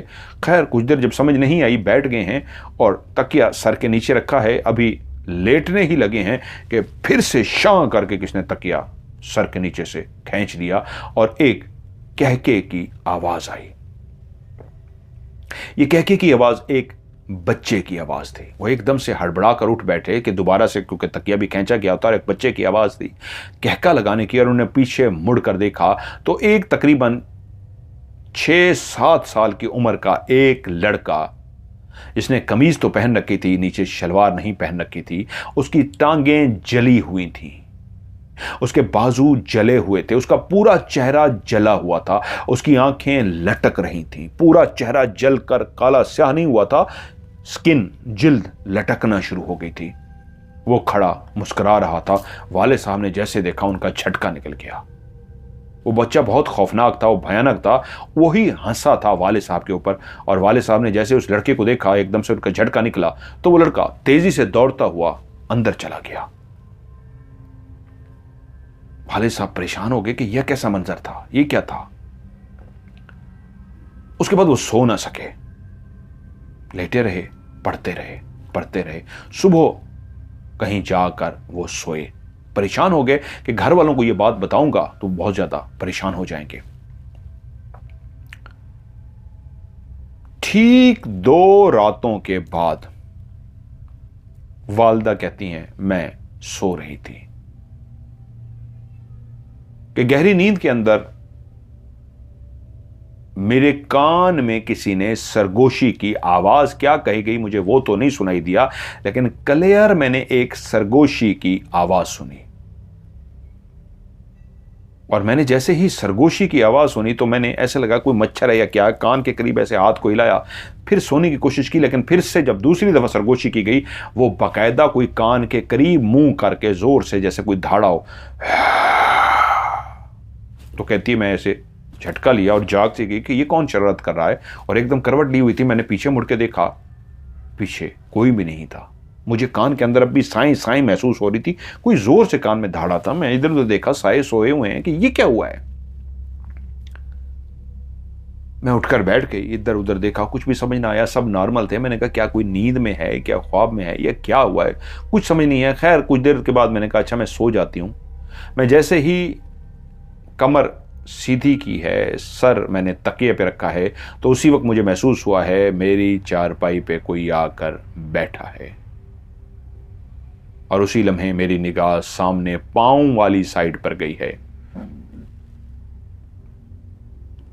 पांव वाली साइड पे उन्होंने देखा एक औरत जिसने अपना चेहरा छुपा रखा था, वो उनके पांव के पास बैठी है। वालिदा उस औरत को भी देखने की कोशिश ही कर रही थी कि उन्होंने अपने छुपाए हुए चेहरे से उस पल्लू को हटा दिया जिससे उस औरत ने अपने चेहरे को छुपा रखा था। जैसे ही उसने अपने पल्लू को चेहरे से हटाया तो चेहरा बिल्कुल खौफनाक, जला हुआ, इंतहाई भयानक सा चेहरा था। और उसी वक्त उसकी दोनों आंखें लटक कर नीचे आ गईं, यानी जैसे किसने आरजी रखी हुई हो और लटकना शुरू हो गई। और बिल्कुल वही नक्शा था जो उनके बेटे ने देखा था। मंसूर ने बताया था कि खाल लटकी हुई थी, जबड़े तक नजर आ रहे थे। और वो औरत कुछ देर मां को देखती रही। मां कहती है कि मैं घबरा गई, इतनी हिम्मत नहीं थी कि मैं हिल सकूं, बाजू को हिला सकूं, चीख मार सकूं, कोई बात कर सकूं। मैं साकत सी हो गई कि उसी वक्त वो औरत मेरी आंखों के सामने उठी है और मेरे बच्चों के बिस्तरों के पास गई है, मंसूर और शकूर के पास। उसने मेरी आंखों के सामने पहले मुड़ के मुझे देखा है, फिर बच्चों को देखा है, फिर मुझे मुड़ के देखा है, फिर बच्चों को देखा है, और तीसरी दफा वो जोर से मुस्कुराई है, आवाज नहीं निकली लेकिन एक मुस्कुराई है, और उसके बाद वहां से चली गई है। वालिदा कहती है मेरी जान निकल गई। जब वो चली गई है मैं होश में आ गई। मैं पढ़ती रही। उसके बाद किचन से बर्तन गिरने की आवाजें आई, लेकिन कहती है मेरे अंदर हिम्मत नहीं थी कि मैं किचन में जाकर कुछ देख सकूं। सुबह हो गई, वो जागती रही, खौफजदा थी। सुबह ही सुबह उठते ही वालिद साहब को सारा वाकया बताया तो वालिद साहब ने कहा मैंने तो तुम्हें बताया नहीं कि तुम खौफजदा हो जाओगी, परेशान हो जाएगी। मेरे साथ मैंने एक बच्चे को देखा है, जला हुआ चेहरा था, ऐसा ऐसा था। वालिदा ने कहा मैंने इसी तरह की औरत को देखा है। अब क्या करें, हम दोनों देख चुके हैं। इसका मतलब है मंसूर ने वो बुखार की हालत में डरा नहीं था, सचमुच में कुछ देखा था। मैं बहरहाल कोशिशें तेज कर देता हूं, मुझे काम जॉब से छुट्टी भी लेनी पड़ती है, मैं छुट्टी लेता हूं, ढूंढता हूं, किसी को ढूंढना पड़ेगा, नहीं तो रहना मुश्किल हो जाएगा। लेकिन उससे अगली रात हमारा बड़ा भाई मंजूर वो डर गया। हम सारे सोए हुए थे कि चीखें मारने की आवाजें आने लगी। शकूर कहता है मैं भी जाग गया, मंसूर भी जाग गया। मंसूर चीखें मारा था, सारे जाग गए। भाई हवास बाख्ता थे, बेइंतहा खौफजदा थे, डरे हुए थे। उनको मुश्किलों से नॉर्मल किया गया। वो बेहोश नहीं हुए थे लेकिन काफ़ी हद तक खौफजदा थे। काफ़ी टाइम लगा उनको नॉर्मल करने में। जब सारे घर वाले जमा हो गए, पढ़ पढ़ के उनके ऊपर फूंकते रहे। काफ़ी देर के बाद जब वो नॉर्मल हुए तो उनसे पूछा गया क्या हुआ, तो उसने बताया कि मैं सोया हुआ था, कि मुझे बाकायदा किसी ने हिलाया। मैंने कहा अम्मी होगी या क्या हुआ है? मैं एकदम से उठ गया, मैंने आंखें खोली, जैसे कहते हैं हाँ। तो मैंने देखा मेरे सामने एक औरत खड़ी है जिसका चेहरा बहुत ज़्यादा जला हुआ है, उसकी आंखें लटक रही हैं, उसके साथ दो बच्चे भी हैं, एक लड़का और एक लड़की, और उनके बिल्कुल पीछे मैंने देखा है दरवाजे में एक मर्द भी खड़ा है। उन सबके चेहरे बेइंतहा जले हुए हैं। मैं उनको जैसे ही देखता हूं मैं थर थर कांपना शुरू हो जाता हूं। वो औरत, उसकी बच्ची, उसका बच्चा और उस मर्द को देख के मेरे शदीद कांपना शुरू हो गया हूं कि ये क्या है। मैं कहता हूं मैं चीख मारूं, घर वालों को जगाऊं, क्या मैं नींद में हूं, क्या मैं ख्वाब देख रहा हूं, ये क्या है। मैं चीख मारने की कोशिश करता हूं, मेरी चीख नहीं निकलती, कि मैं परेशान हो गया बेइंतहा। कि उसी वक्त वो जो दरवाजे में खड़ा था, जिसका पूरा चेहरा जला हुआ था, पूरा वजूद एक किस्म का जला हुआ था, बच्चों के भी वजूद जले हुए थे, औरत का भी वजूद जला हुआ था, सब भयानक खौफनाक नजर आ रहे थे, कि उस मर्द की मैंने आवाज सुनी, अभी छोड़ दो, आ जाओ आ जाओ। और उसने पीछे मुड़ के देखा, पीछे और भी कई लोग थे जो जले हुए थे। उनको मैं क्लियर नहीं देख सका वो कौन थे कौन नहीं, लेकिन वो भी जो पीछे थे वो भी जले हुए थे। इसका मतलब है जिनको मैंने देखा है, औरत, उसके साथ बच्ची, उसके साथ बच्चा और उसका मर्द, उसके अलावा भी कुछ लोग थे जो जले हुए थे। और मैं डर गया। मेरी आंखों के सामने वो कमरे से बाहर निकले हैं, और उसके बाद जैसे मुझे एहसास हुआ है कि वो चले गए हैं, मैंने जोर जोर से चीखना शुरू कर दिया है। अब अगली बारी हमारी दादी की थी। सेम यही मंजर दादी ने देखा, लेकिन उन्होंने क्या देखा कि वो औरत जब उनके पास आकर बैठी है, उनके पांव के पास आके बैठी है, उसने अपने चेहरे की झलक दिखाई है, उसी तरह जला हुआ चेहरा सारा कुछ। तो उसके बाद उसने ये दिखाया है जो दादी ने सिर्फ देखा है, वो उठ के चलती हुई गई है और दादी को उठने का इशारा किया है कि उठ। दादी कहती है मैं डरी हुई, सहमी हुई, लेटी हुई हूं, वो मेरे पांव के पास बैठी हुई है और अपनी जगह से जब उठ के खड़ी हुई है तो मुझे हाथ का इशारा कर रही है कि उठ, और मैं डर के मारे लेटी हुई हूं। जब नहीं उठती तो वो गुस्से से धाड़ती है और अपने हाथ को ऐसे आगे बढ़ाती है और मेरे यहां से पकड़ के मुझे एकदम झटका मारती है। मैं एकदम डर के खड़ी हो जाती हूं।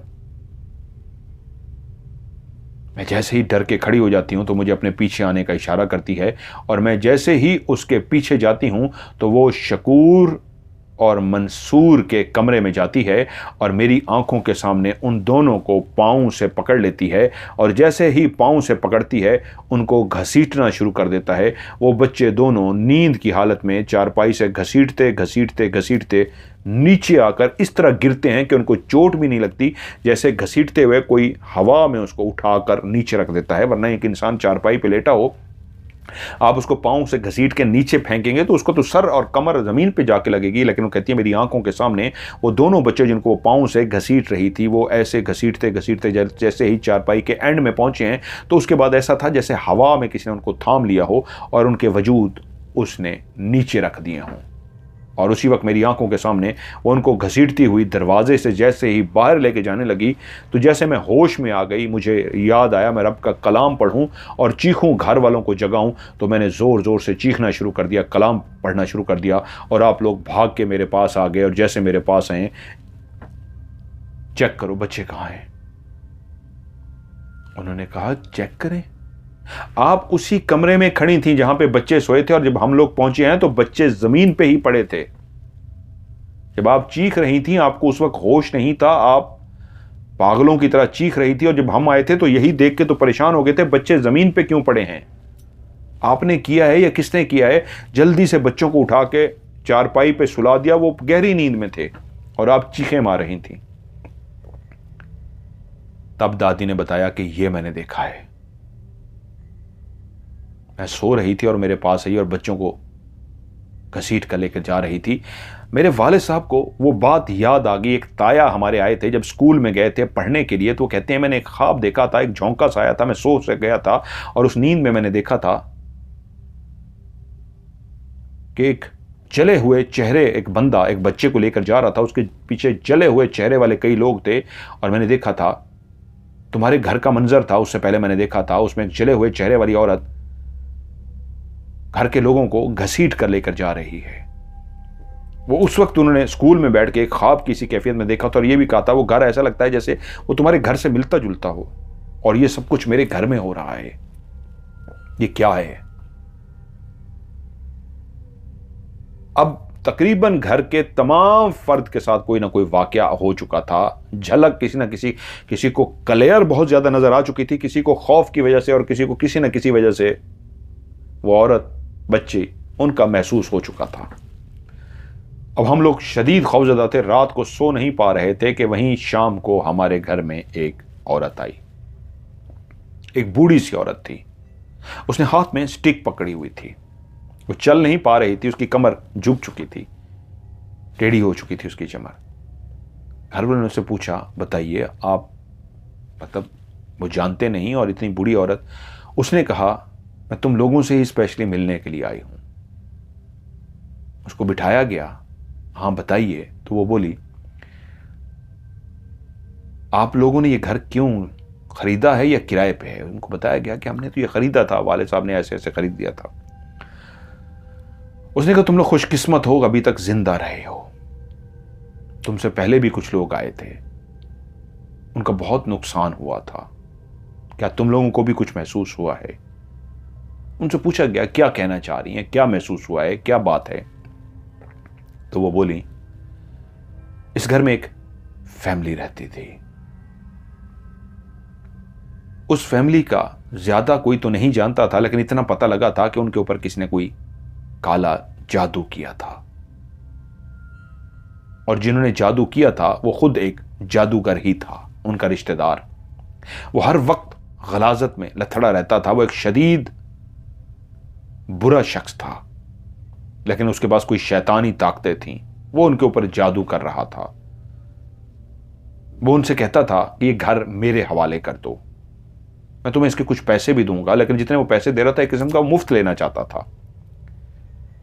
बात इतनी बढ़ी कि उसने कहा, अगर तुम नहीं दोगे तो मैं तुम सबको मार दूंगा।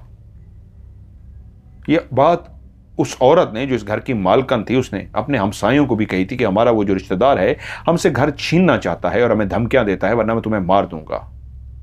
एक रात उसने बताया कि वो आया था और वो जलाल में था, गुस्से में था। उसने कहा, अगर तुमने अब इनकार किया तो तुम्हारे पास सिर्फ 1 हफ्ता है, 1 हफ्ते बाद तुम मर जाओगे। वो डरी हुई थी, लेकिन 1 हफ्ते से पहले ही, ये कोई छठा दिन था, उनके घर में कमरे के अंदर उनको आग लग गई थी। मां किचन में काम कर रही थी कि कैसे उसके कपड़ों को आग लगी कि उसने जोर जोर से चीखना शुरू किया। छुट्टी का दिन था, उसके शौहर बच्चे सारे मौजूद थे। वो भागते हुए जब उसको बचाने के लिए आए, जो जो उसके वजूद पे मौजूद आग को बुझा रहा था, उनको भी आग लगती जा रही थी, यहां तक कि सबके वजूदों को आग लग गई। और जब तक मोहल्ले वाले उनके घर के दरवाजे को तोड़कर अंदर पहुंचते तो वो सब मर चुके थे, आग से जल गए थे।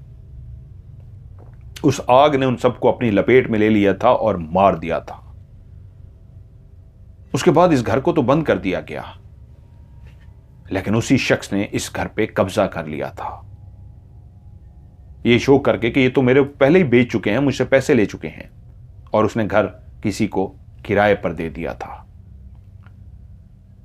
और जो किराए पे रहने के लिए आए थे, पहली दफा जब उनके साथ वाकयात होने शुरू हुए तो उनकी बेटी की बुखार के बाद मौत वाक़ हो गई थी। वो यही समझे थे बुखार की वजह से, वो बुखार की वजह से नहीं थी, उन्होंने ही उनकी बेटी को मारा था। और उसके बाद जब उनको नज़र भी आ गए जले हुए तो वो जल्दी से घर छोड़कर भाग गए। लेकिन हमसायों को ये बता कर गए थे कि हम भाग रहे हैं इस घर से छोड़ के, इस घर में कुछ ऐसी आत्माएं हैं, कोई ऐसे जले हुए चेहरे हैं, कोई ऐसे जले हुए लोग हैं जो रातों को हमें नजर आते हैं। वो इतने डरे हुए थे, बस इतना बता के गए कि वो हमें रातों को सोने नहीं देते, वो बहुत खौफनाक हैं, और वो इतना कहते हैं हम सबको मार डालेंगे, उसको भी जिसने हमसे हमारा घर छीना, हमसे हमारी जिंदगी छीनी। और फिर मोहल्ले वालों ने उसी शख्स को जिसने इस घर पे कब्जा किया था और उन्होंने कहा था उन्होंने मुझे बेच दिया है, एक दिन अपनी आंखों से देखा था वो पागल हो चुका था, उसका दिमागी तवाज़न खराब हो गया था, लेकिन कूड़ा जहाँ पे फेंका जाता है घर के बिल्कुल बैक साइड पे, वहाँ पे एक दिन उसकी जली हुई लाश मिली थी। मुश्किलों से लोगों ने उसको पहचाना था। किसी को उसकी आहो पका भी नहीं सुनाई दी कि जब उसको आग ने अपनी लपेट में दिया तो वो कैसे तड़पा होगा, कैसे रोया होगा, क्या किया होगा, ये नहीं पता। लेकिन वो मुर्दा पाया गया था। उसका चेहरा कुछ हद तक बच गया था, जिससे जैसे किसी ने उसके चेहरे को छोड़ दिया हो कि इसकी पहचान हो सके ये वही जालिम है। वो मर गया था। उसके बाद से ये घर बंद पड़ा रहा, काफी सालों तक बंद पड़ा रहा। फिर तुम लोगों ने ले लिया, और जब मुझे पता चला कि वो घर किसने ले लिया है तो मैंने कहा मैं आप लोगों से मिल के आऊं और आपसे पूछ के आऊं, और ऐसी ऐसी फैमिली के बारे में, ऐसे ऐसे चेहरों के बारे में कि ऐसी औरत थी, ऐसे मरते बताया। तो बाकी घर वालों ने कहा हाँ ऐसा रंग था, ये था, वो था। तो वो हैरान हो गई, हाँ यही थी वो औरत, इसी तरह का उसका नक्श था, इसी तरह का उसका चेहरा था, इस तरह की उसकी बच्ची। तो घर वालों ने कहा हमारे साथ भी हो चुका है। उन्होंने कहा तुम लोग खुशकिस्मत हो, इतने सालों से रह रहे हो और तुम अभी मरे नहीं, अब वो ज्यादा तुम्हारे सामने आने शुरू हो गए। यकीनन तुम लोग अच्छे इंसान हो, इबादत करते हो, सारा कुछ करते हो, लेकिन मैं तुम्हें यही मशवरा दूंगी, या तो किसी अल्लाह वाले को ढूंढो, इस घर को क्लियर करवाओ, या इस घर को छोड़ दो। वाले साहब ने कहा हम तो बहुत कोशिश कर चुके हैं किसी अल्लाह वाले को ढूंढने की, हमें अल्लाह वाला तो नहीं मिला, क्या करें। तो उस बूढ़ी ने कहा मैं जानती हूं, पहले मुझे भी नहीं पता था, मैं आज आई भी इसलिए हूं कि तुम लोग अगर इस परेशानी में हो तो मैं तुम्हारी मदद कर सकूं। जाओ फलां जगह पे एक अल्लाह वाला है, वो तुम्हारी मदद करेगा, उसको अपने घर लेकर आओ। और उसके बाद वो बूढ़ी बगैर कुछ खाए पिए चली गई। वाले साहब जब उन बुजुर्ग हस्ती को लेके आए, वो वाकई नूरानी चेहरे वाले थे, सफेद उनकी दाढ़ी थी, बुजुर्ग से थे, तस्बीह उनके हाथ में थी। उनको लाया गया। वाले साहब ने उनको सारी बात पहले से बता दी, उस बूढ़ी औरत वाली भी, घर वालों का जो भी देखा था वो सारा बता दिया। वो बोले जो अल्लाह की रजा होगी मैं पूरी कोशिश करूंगा, अगर मेरे अल्लाह की यही रजा है कि वो चले जाएं तो वो चले जाएंगे। घर को खाली करा दिया गया। वो नेक बुजुर्ग हस्ती घर के अंदर चले गए और थोड़ी देर के बाद वापस आए और कहा क्या आज रात में यहीं गुजार सकता हूं, आप लोग अगर कहीं और बंदोबस्त कर लें, आज रात को अपना घर मेरे हवाले कर दें, कोई चीज़ कीमती है, कुछ उठा के जाना चाहें तो आप मेरे साथ चलिए, कुछ भी नहीं होगा, अपना उठा लीजिए, लेकिन मुझे टाइम लग जाएगा। कोई ऐसी कीमती चीज़ जो थी वो थोड़ी बहुत उठा ली गई और नहीं उठाई गई। वो रात उन्होंने पढ़ाई की, और जब सुबह हम लोग पहुंचे तो उन्होंने कहा अल्लाह की रजा यही थी, आपका घर क्लियर हो गया है। ये बात सही है कि जादूगर ने ही उनको मारा था और वो उस बदले की आग में भटक रहे थे और इंसानों को नुकसान पहुंचा रहे थे। आप लोगों की इबादत, आप लोगों की अच्छाई ने, नेकपन ने आपको बचा लिया, वरना शायद आप लोग भी नुकसान उठा चुके होते। बहरहाल राज की बातें हैं, वो जा चुके हैं। मुझे जो भी करना पड़ा है, पढ़ना पड़ा है, उनसे मुज़ाकरात करने पड़े, वो कामयाब रहें। आपको मुबारक हो, आपका घर क्लियर हो गया है। और वो नेक बुजुर्ग बगैर कोई पैसे लिए वहां से चले गए। लेकिन कुछ शुरू के दिन तो हम सो ही नहीं सके, रातों को हम जागते थे, डर लगता था बहुत ज़्यादा कुछ ना हो जाए, लेकिन कुछ भी नहीं हुआ। आहिस्ता आहिस्ता आहिस्ता हम आदी होते गए और उसके बाद हम लोग फिर आदी हो गए। लेकिन उसके बाद वाले साहब ने प्रोग्राम बना लिया था कि इस घर को बेच देना है। वैसे भी अब वो इतना पुराना हो गया था कि उसको तोड़ के नया बनाना चाहिए था, तो हमने उस घर को बेच दिया और अगले घर में शिफ्ट हो गए। आज इस कहानी को कई साल हो गए हैं, लेकिन आज भी जब उन वाकयात को याद करते हैं तो हमारे रोंगटे खड़े हो जाते हैं। आप लोगों को ये कहानी कैसे लगी नीचे कमेंट्स में बताइएगा। वीडियो को लाइक ज़रूर कीजिएगा, दोस्तों के साथ शेयर कीजिएगा।